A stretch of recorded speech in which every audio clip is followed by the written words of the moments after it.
I couldn't fall asleep until 3 a.m., so I had to go to my sister's room to gently wake her up and talk to her. When I walked in, there was a dim light on.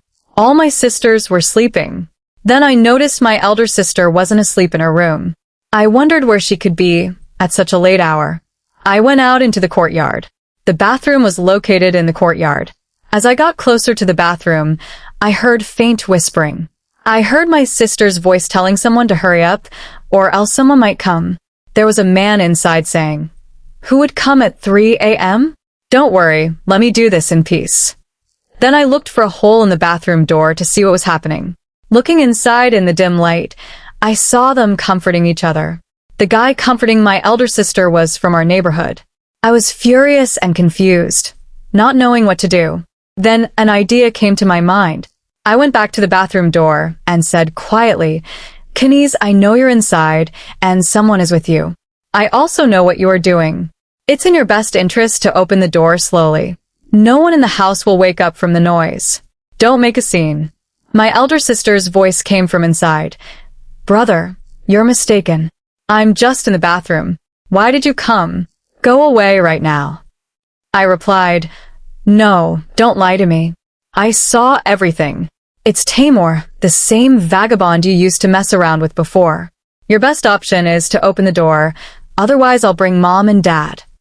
Then Kenise said, "All right, brother, don't call anyone. I will open the door. Just open it slowly." Kenise opened the door. The guy, Tamor, tried to run away. I said, "Careful, Tamor. If you run away, my sister will stay and suffer the consequences." Then I pretended to be furious with my sister. I had already suspected she might be involved in something like this, but today I caught her red-handed. She had no choice but to deny everything. I asked her how long this had been going on. I confronted her and said, "You used to say you loved your husband so much that you could never marry again, but you're doing this with so much enthusiasm." My sister started telling me, "Youssef, whatever happened unintentionally. It's not my fault. Please forgive me and go away." I said, "No, today I'm not letting you off so easily." Then she said, "Youssef, what do you want? For God's sake, let me go. If Mom and Dad find out I was with Tamor, they will kill me. Please don't be so cruel to me. Cover for me." So I said, "Fine, let Tamor go. I want to talk to you in private." Tamor was already terrified. As soon as he heard that, he ran off without even listening further. Then I grabbed my sister and said, "Whatever you were doing with him, come and do it with me in the bathroom." She started saying, "No, brother, I can't do that with you." I said, "You have to, otherwise I will wake Mom and Dad up and bring them here." Then my elder sister said, "Youssef, have some shame. I am your elder sister. You are younger than me." I said, "It doesn't matter. Right now I'm very upset. Besides, I needed you anyway. I came to wake you up. It's good that I caught you like this. Now I won't leave until I calm down." Then I grabbed her hand and led her to the bathroom. She said, "Okay, wait, listen to me first." I said, "Go on, tell me." She said, "No, first I have one condition. I will give you full peace later." I said, "Fine, tell me quickly." She replied, "Not now, I will tell you tomorrow." I said, "No, don't be so cruel. I won't survive the night." She said, "I promise, tomorrow you will definitely find peace." I felt terrible, but she didn't agree, so I returned to my bed. I lay down. I couldn't sleep for a long time, thinking about my sister, how long she had been involved with Tamor, and who else she might have been with. The very thing I feared was happening in my own home. I was afraid my sisters or my mother might be swayed by someone's words and do something foolish. In the end, that's exactly what happened. Eventually, I fell asleep and woke up at 8 a.m. When I went out, my mother had already prepared breakfast. She asked me, "Youssef, why are you so late today?" I replied, "Yes, Mom, I just overslept." Mom said, "All right, quickly eat breakfast and then go to the shop." My mother also looked very beautiful and charming to me, but I kept thinking about how to talk to her. I was waiting for the right moment, but I finished breakfast first. After breakfast, I went to my sister's room. When I entered, my elder sister was feeding her younger son breakfast and smiling at me. I asked my sister, "Tell me, what's your problem?" She replied, "Brother, when you come home for lunch today, I will tell you what my problem is." I agreed and returned to my shop. When I arrived at the shop, I opened it, cleaned up, and sat there with my assistant, Chote. A little time passed. As I mentioned before, there was a girl in our village whom I loved. Her name was Alia, and she was the most beautiful girl in the area. She came to my shop under the pretext of buying something. She said, "Youssef, I came to talk to you about something very important. Do you have a phone? Give it to me so I can talk to you quietly." I couldn't talk at the shop. I had a button phone. I gave it to her and told her to go home. Later, when I returned home, Alia called me. She said, "Youssef, I miss you so much. Try to meet me. I think about you all night." She said, "I miss you too, but this is a village. There are no hotels or places like that. Where can we meet?" She said, "I have an idea if you want." I asked, "What is it?" She said, "Behind my house, there's a cotton field. If someone sits in that field, no one can see them. If you want, I'll come there at night, and you can come too. We can meet peacefully there." My heart overflowed with joy at the thought of meeting Alia because she was extremely beautiful. She was so beautiful that all the guys in the village pursued her.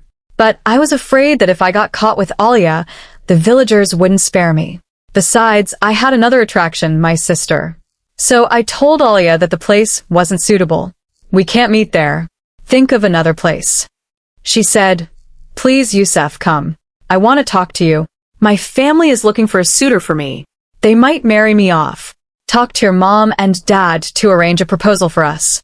Of course, I loved Alia, but I didn't want to get married right now. I still wanted to achieve a lot in life and didn't want to bind myself with marriage yet. So I told Alia, "Right now I'm not earning very well. You see my situation. I have a small shop and barely make ends meet. Let me get on my feet first, and then I will definitely propose to you." Alia started saying, "Even if I'm with someone else, I'll come home. I don't need so much wealth. I will be happy with you no matter what condition you keep me in. Youssef, for God's sake, I can't live without you." My situation was similar. Maybe I really did love Alia. My heart wanted to marry her, but I said no. I had seen that people who marry in haste are forced to struggle just to make a living, while their wives end up left alone with someone else. So, I decided not to marry just yet. And when I do marry, I want to live with my wife for the rest of my days. I made this decision with great difficulty. I explained to Alia, "Be patient. Let me get on my feet. I will definitely marry you." Alia said, "All right. But come to the field tonight. I'll be waiting for you." I said, "Alia, not tonight. I will let you know." She said, "Okay, Youssef, you must keep a small photo of mine. Keep it close to your heart. Whenever you think of me, look at it. In fact, love in the village is so strong that when a girl falls in love, she loves with all her heart. Perhaps Alia loved me with all her heart too." I said, "All right, tomorrow or whenever I will get a passport-sized photo taken, come to the shop and give it to you." She said, "Okay." Then she added, "Send Chote to pick up the mobile phone you left at the shop." I said, "All right," and sent Chote. In truth, Chote was a very trusted confidant of mine, and he knew my habits well because whenever a woman entered my shop, I always tried to look like a hero to her. Besides, I love beauty. I really like good things and admire beautiful things. Perhaps that's why all the neighbors called me a heartthrob. I told Chote to go fetch the mobile phone, and he brought it back. I didn't realize how quickly afternoon came.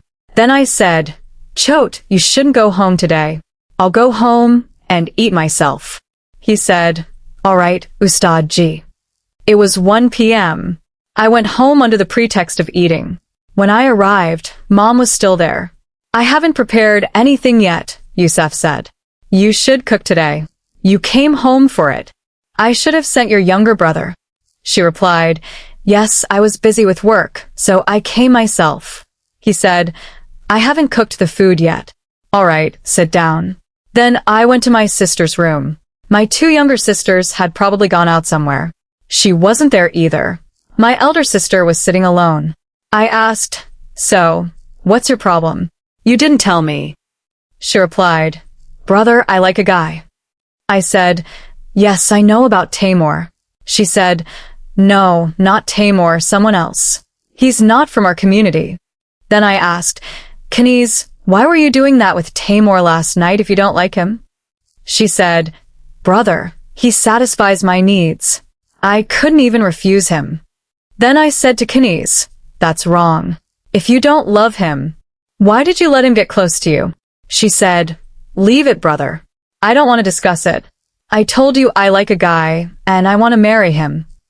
I asked, "Why are you telling me? Tell Mom and Dad." She said, "Mom and Dad won't listen. That's why I'm telling you." I asked, "Who is it?" The road in front of her house was under construction, and there were workers there. One of them was a Pashtun, smart and handsome.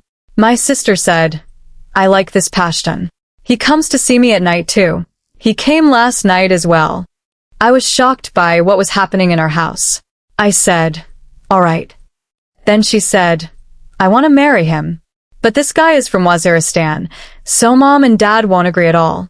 So talk to Mom and Dad and get me married to this Pashtun. I really like him." I said, "Kenise, watch out. Have you even thought about this? What are you saying? Would we give our sister or daughter to a laborer?"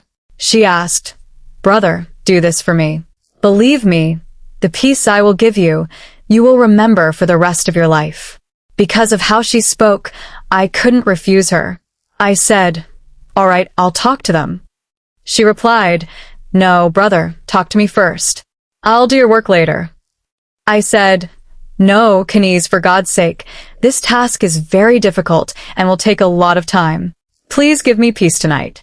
She said, "No, brother, tonight I promised this Pashtun that I would meet him and give him peace. Today is a difficult day." I said, "Kenise, what's wrong with you? Why are you talking to me like this? I'm your elder brother." She said, "Yes, you are my elder brother, and now you are also my confidant. That's why I'm telling you." I said, "All right, Kenise, no problem. Refuse him tonight. Give me peace tonight instead. Give me everything I need today, and tomorrow I will speak to Mom and Dad in your presence. But we won't tell them directly about this guy. I will sit Mom and Dad down and ask them to marry you off. Then I will arrange a secret wedding so you can marry this Pashtun." My sister said, "Yes, do that. I will give you peace for the rest of your life." I said, "Come to my room tonight." She replied, "My other sisters, Aisha and Salma, sleep with me, so I can't come there. You come." She said, "Not today. I'll come tomorrow." I said, "No. Today you promised everything. You must come to the hall, otherwise I won't let this Pashtun meet you tonight. I will stay awake all night." She said, "All right, I'll come to you at 1 a.m., stay with you for 15 to 20 minutes, and then the Pashtun will come at 2 a.m., and I'll meet him in the bathroom for a while." I said, "All right, fine." Then I prepared food and brought it to the room. Subscribe to the channel and click the bell icon to watch the next part of the story.